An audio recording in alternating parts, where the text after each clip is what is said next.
vous nous parlez d'abandon.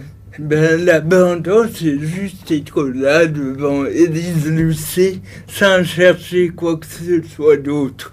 Je crois que c'est l'attitude la plus dure au monde, d'être juste et rien qu'à sa place, juste être là.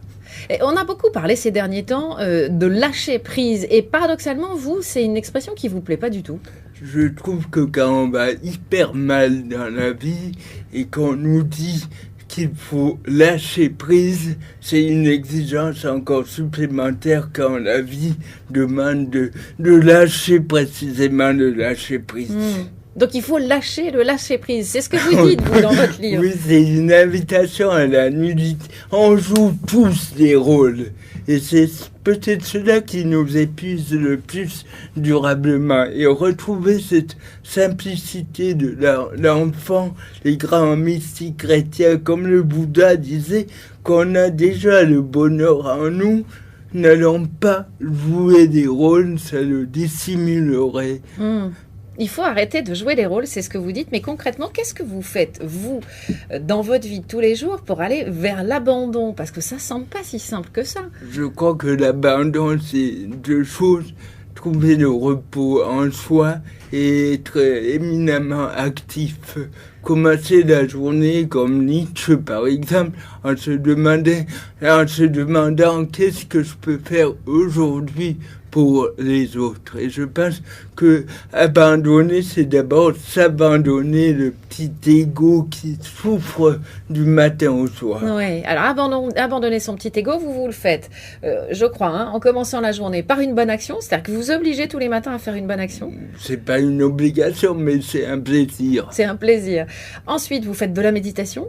Oui, mais énumérer comme ça fait un peu recette de cuisine. Oui. C'est toute une assiette. Précisément, je crois que ce qui manque le plus aujourd'hui, c'est une vie spirituelle. Non pas réglée, mais consacrer sa vie, non pas au bonheur personnel, mais à l'épanouissement de tout son être. Est-ce que vous aimez, justement, est-ce que vous appréciez qu'on vous présente comme le philosophe de la joie ou du bonheur ?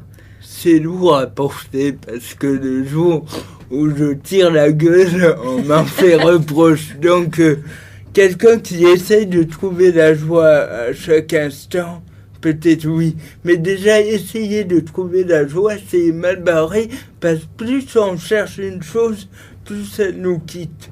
Donc, plus elle nous échappe. Abandonner même la recherche de la joie pour être totalement donné à l'instant présent. Est-ce que vous comprenez, est-ce que vous ressentez que certains lecteurs qui vous suivent depuis des années, parce que vos livres ont eu beaucoup de succès, ils se sont vendus à 100 000 exemplaires, soient tout simplement bluffés par vous? Ils se disent, je suis en train de recevoir des leçons de bonheur par quelqu'un qui a eu beaucoup de moins de chance que moi dans la vie.